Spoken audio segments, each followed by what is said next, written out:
दोस्तों जियो financial service की बात करें तो यहाँ पे अब कारोबार को लेकर एक्टिविटीज बढ़ने लगी है। लगातार डेली कुछ बड़ी अपडेट निकल के आ रही है जो इशारा करी है कि अब जियो फाइनेंशियल पूरी तरह से कमर कस चुके हैं बाजार में उतरने के लिए। अब आप देख ही सकते हो इनके जो बिजनेस है वो इनको काफ़ी ऊंचाइयों पे लेके जा सकते हैं। इन्होंने नया एक बिजनेस भी शुरू करने की तैयारी शुरू कर दी है, वो है लीज का बिजनेस। ऑलरेडी इसका बिजनेस पहले से इनका शुरू है।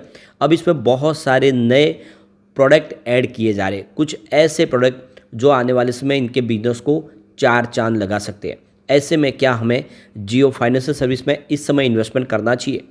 तो जो डील हो रही है वो बहुत ज़्यादा चौंकाने वाली है। बड़े फंड हाउस की तरफ से जम के खरीदारी शुरू हो चुकी है। ऐसे में क्या हमें भी इस समय निवेश करना चाहिए, जानने की कोशिश करेंगे इस वीडियो के माध्यम से। लेकिन फ्रेंड उससे पहले अगर आप पहली बार हमारे चैनल पे आए तो चैनल को सब्सक्राइब कर दीजिए, एक बेल आइकॉन दबा दीजिए ताकि जब भी नया वीडियो बने पहला नोटिफिकेशन आपको मिले। वीडियो पसंद आए तो लाइक से जरूर कीजिए। चलो फ्रेंड्स वीडियो स्टार्ट करते हैं। मैं हूँ आपका दोस्त SB दवे और हमारे अपने चैनल ऑनलाइन कमाई में आपका बहुत बहुत स्वागत है। तो सबसे पहले अगर हम कल के बाज़ार की बात कर ले तो BSE सेंसेक्स की क्लोजिंग 75,410 के आसपास हुई। बिल्कुल फ्लैट था बाज़ार, 7% की मामूली सी गिरावट हुई, यानी 0.01% के आसपास की गिरावट थी। तो बाज़ार तो फ्लैट था और इसका असर जो है वो निगेटिव रहा मिड कैप स्मॉल कैप के ऊपर। अब देख सकते हो कि 23 मई काफ़ी अच्छा था बाज़ार के लिए, जब FI ने बाज़ार में अच्छी खासी खरीदारी की थी। लग रहे थे कि वो अब बाज़ार में काफ़ी अच्छी खरीदारी करेंगे, लेकिन 24 मई को फिर से उन्होंने कुछ बिकवाली कर दी।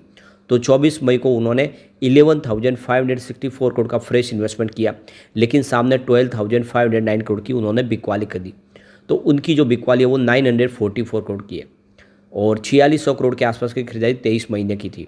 इस महीने में 2 बार उन्होंने खरीदारी की। इससे पहले 17 मई को भी 1600 करोड़ के आसपास की खरीदारी की थी। लेकिन पूरे महीने का हिसाब देखें तो 34,459 करोड़ का उन्होंने माल बेचा है।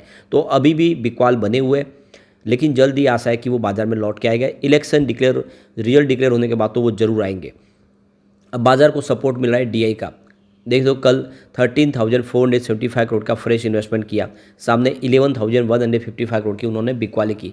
तो DI की जो खरीदारी है वो 2,320 करोड़ पॉजिटिव है और इस महीने में 40,797 करोड़ का उन्होंने नया इन्वेस्टमेंट कर लिया है। और ये आंकड़े उत्साहवर्धक है क्योंकि उनकी जो खरीदारी है वो FI के मुकाबले ज़्यादा है। ऐसे में हमारे इंडिया के बड़े फंड हाउस बाजार को ऊपर लेके जाने में सक्षम हो चुके हैं और इसीलिए अब चिंता इतनी नहीं है। जियो फाइनेंस सर्विस की बात करें तो देख सकते हो कि स्टॉक की शुरुआत तो पॉजिटिव हुई 368 पर, क्लोजिंग थी फ्राइडे की 367 की, इंट्राडे में 370 का हाई बना, जो लो है वो 364 का है। तो देख सकते हो कि स्टॉक ने दौड़ लगाने की कोशिश की, लेकिन बाजार के दबाव की वजह से भी स्टॉक नीचे आया और 365 के आसपास क्लोजिंग रही 0.68% की गिरावट के साथ में। तो यहाँ पे जो बड़ी अपडेट निकल के आ रही है, जो एक्सचेंज को जानकारी दी गई है जियो फाइनेंशियल सर्विस की तरफ से, उन्होंने पेपर के अंदर एडवर्टाइजमेंट दी है शेयर होल्डर के लिए उनकी वोटिंग अधिकार का इस्तेमाल करने के लिए। तो पोस्टल बैलेट के माध्यम से वो वोटिंग राइट का इस्तेमाल कर सकते हैं, वोटिंग के माध्यम से वोटिंग जो राइट है उनका इस्तेमाल कर सकते हैं, क्योंकि कंपनी कुछ रिजोल्यूशन है जिसको पास करवाने जा रही है। और इसी को लेकर यहाँ पे इंडियन एक्सप्रेस के अंदर और दूसरे आप देखें तो महाराष्ट्र टाइम्स के अंदर उन्होंने इसकी जानकारी दी है। तो यहाँ पे देख सकते हो कि जो कट ऑफ डेट निकल के आ रही है वो 17 मई 2024 है। तो 17 मई के पहले जो भी शेयर होल्डर होंगे उन्हीं को इसमें वोटिंग करने का अधिकार मिलेगा।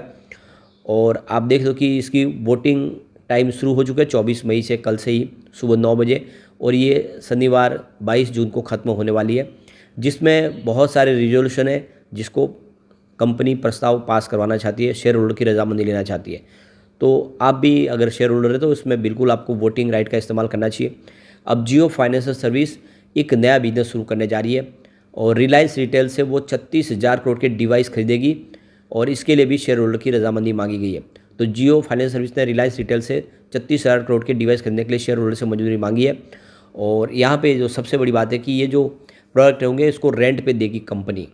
तो कंपनी का पूरा फोकस इसमें रेंट के बिजनेस के ऊपर है। लगातार हर महीने रिवेन्यू आया, इसलिए ये रेंट का बिजनेस काफ़ी अच्छा है और इसीलिए कंपनी अब इसके अंदर बड़ा भारी भरकम निवेश करके रेंट के बिजनेस को आगे बढ़ाएंगी। तो प्रस्तावित डील के तहत जियो लीजिंग सर्विस नाम की जो JFS unit telecom equipment company है, जो अन्य डिवाइस भी खरीदेंगे। जो टेलीकॉम से संबंधित जो इक्विपमेंट है वो खरीदे जाएंगे रिलायंस रिटेल के पास से और जिसमें आप तौर पर आप देखिए राउटर और मोबाइल फ़ोन शामिल भी है। हालांकि कंपनी ने स्पष्ट तौर पे ये नहीं बताया कि वो कौन से प्रोडक्ट को खरीदेगी, लेकिन कंपनी टेलीकॉम से संबंधित प्रोडक्ट खरीदने वाली है। तो जियो लीजिंग सर्विस खरीदे गए डिवाइस को रिलायंस जियो इन्फोकॉम के कस्टमर को किराए पे देगी। इस तरह से जियो लीजिंग सर्विस डिवाइस किराए पर देने वाली कंपनी बाज़ार में हेवलेट पैकर्ड और लेनोवो जैसी कंपनियों को टक्कर देगी। तो कुल मिला के एक दमदार नया रिजल्ट बिजनेस शुरू करने की तैयारी शुरू कर दी गई है। ये ऑलरेडी अगर आपको पता होगा तो बड़े बड़े जो जहाज़ है वो भी किराए पे दे रही है जियो फाइनेंशियल सर्विस। और अब आप देखें तो एक नया बिजनेस, इसके लिए इन्होंने 36,000 करोड़ का डील की तैयारी शुरू कर दी है। अभी ये डील में समय लगेगा, कंपनी की तरफ से कहा गया है साल भर के अंदर इस डील को फाइनल कर लिया जाएगा। अभी रिसेंटली जो कंपनी ने Q4 का रिजल्ट डिक्लेयर किया वो भी काफ़ी शानदार था। कंपनी का प्रॉफिट 310 करोड़ के आसपास है, जबकि बिजनेस की अभी तो शुरुआत हुई है। नेट प्रॉफिट में ईयर ऑन बेसिस पे 6% की वृद्धि भी देखने को मिल रही है। पिछले साल सेम क्वार्टर में देखें तो यहाँ पे जो इनका जो बिजनेस प्रॉफिट था वो 280 करोड़ के आसपास था। और देख सकते हो कि बिजनेस लगातार बढ़ रहा है। और अब आने वाले इसमें जिस तरह से ये लीज का बिजनेस भी शुरू होगा, इनका बिजनेस आने वाले में और भी शानदार तरीके से आगे बढ़ता हुआ दिखाई देगा। सबसे जो बड़ी बात है, कंपनी अपने बिजनेस को बढ़ाने के लिए 49% की इक्विटी के माध्यम से फंड रेजिंग की भी तैयारी शुरू कर चुकी है। और इसकी जानकारी भी दी गई है एक्सचेंज को कि वो ई वोटिंग के लिए यहाँ पे शेयर होल्डर की रजामंदी लेने जा रही है।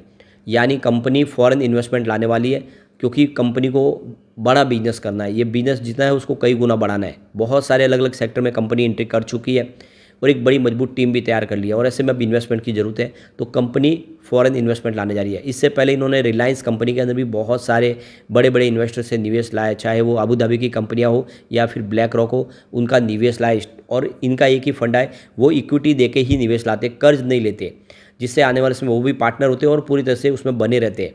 तो ये इक्विटी जारी की जाएगी, उसके बदले में निवेश आएगा, जिससे हम कह सकते हैं कि जियो फाइनेंशियल सर्विस आने वाले समय कमाल कर सकता है। अब कुछ बड़ी डील की तरफ चलते हैं। तो सुबह 10:07 पर 364 की प्राइस से 1,39,000 शेयरों की एक खरीदारी हुई। उसके बाद 12:16 पर 360 की प्राइस से 1,68,000 शेयरों की एक बड़ी खरीदारी और हुई। उसके बाद 12:56 पर 360 की प्राइस से 1,49,000 शेयरों की एक खरीदारी और हुई। तो उसके बाद 1:08 पर 372 की प्राइस से 2,03,000 शेयरों की एक बड़ी खरीदारी हुई। तो फिर 1:17 पर 369 की प्राइस से 1,15,000 शेयरों की एक बड़ी खरीदारी और हुई। फिर 1:38 पर 370 की प्राइस से 1,20,000 शेयरों की एक बड़ी खरीदारी और हुई। यानी लगातार खरीदारी का दौर शुरू हुआ, एक तरफा खरीदारी हुई और बहुत सारी बड़े फंड हाउस ने खरीदारी की। उसके बाद में 1:53 पर 367 की प्राइस से एक 1,05,000 शेयरों की बिकवाली जरूर हुई है। उसके बाद 2:41 पर 368 की प्राइस से 1,48,000 शेयरों की एक खरीदारी और हुई। यानी पूरे दिन में सारी की सारी डील खरीदारी की, सिर्फ एक बिकवाली की डील है। इसका मतलब यह है कि बड़े फंड हाउस ने अब यहाँ पे खरीदारी शुरू कर दी है और ये स्टॉक यहाँ से दौड़ने को तैयार हो चुका है। अब एक बार हम इसके पिवट लेवल को चेक कर लेते हैं। तो यहाँ से अगर गिरावट होती है तो 343 का फर्स्ट सपोर्ट है, ये टूटा तो 325 तक स्टॉक जा सकता है। गिरावट और बड़ी तो 315 तक जाने की संभावना है। ये तभी पॉसिबल है जब बाजार में काफ़ी बड़ी गिरावट हो। पॉजिटिव माहौल बना तो 372 का फर्स्ट रेजिस्टेंस है, इसको पार करते ही स्टॉक 382 तक जाएगा। और एक बार ये सेकंड रेजिस्टेंस पार हुआ तो फिर 400 सीधा, जो बिल्कुल फ्रेश हाई बनेगी। इससे पहले 394 तक स्टॉक जा चुका है।